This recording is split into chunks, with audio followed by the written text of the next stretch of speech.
দর্শক, জমে উঠেছে ত্রয়োদশ জাতীয় সংসদ নির্বাচন। আলোচনার ঝড় উঠছে চায়ের কাপেও। সে তর্ক বিতর্ক, আলোচনার সমালোচনা তুলে আনতেই আমাদের এবারের আয়োজন হ্যাপি কাউ চায়ের আড্ডায় নির্বাচন।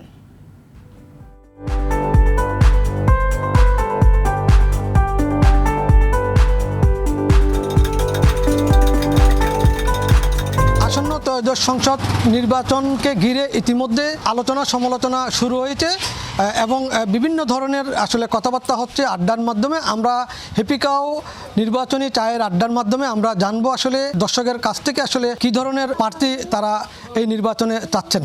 এলো instant milk powder happy cow, যেমন সাশ্রয়ী তেমনি পুষ্টিগুণে ভরপুর। হ্যাপি কাউ, গরুর দুধের স্বাদ সবাই পাক।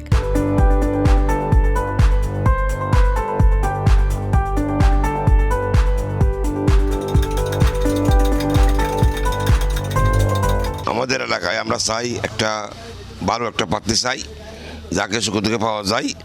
বিগত দিন আমরা পাই নাই, এখন একটা ভালো একটা ক্যান্ডিডেট চাই। আমরা বিগত 70 বছর কাকে পাই নাই, এখন একটা প্রার্থী চাই সুখ দুঃখে আমাদেরকে যেন সবসময় আশেপাশে আসে, দেখাশোনা করে, এলাকার মধ্যে আসা যাওয়া করে, এরকম একটা প্রার্থী চাই। এগুলো দিনের পর রাতে লই ফেলেছে, এখন তো আর এটা নাই। এখন তো ইনশাল্লাহ আশা করি সুস্থ নির্বাচন হবে, জনগণ যেটা আশা করতে আছে এটাই হবে। আমি প্রত্যাশা করি আমার এলাকার উন্নয়ন এবং জনগণের পাশে থাকার মতো একজন প্রার্থী।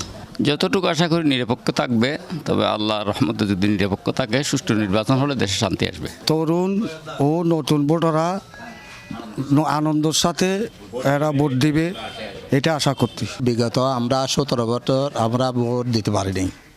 এখন ইনশাআল্লাহ সারা বাংলাদেশের মানুষ, যারা পুরনো ভোটাররা, যারা নতুন ভোটাররা, ইনশাআল্লাহ আশা করি এখন আনন্দভাবে ভোট দিতে পারবে।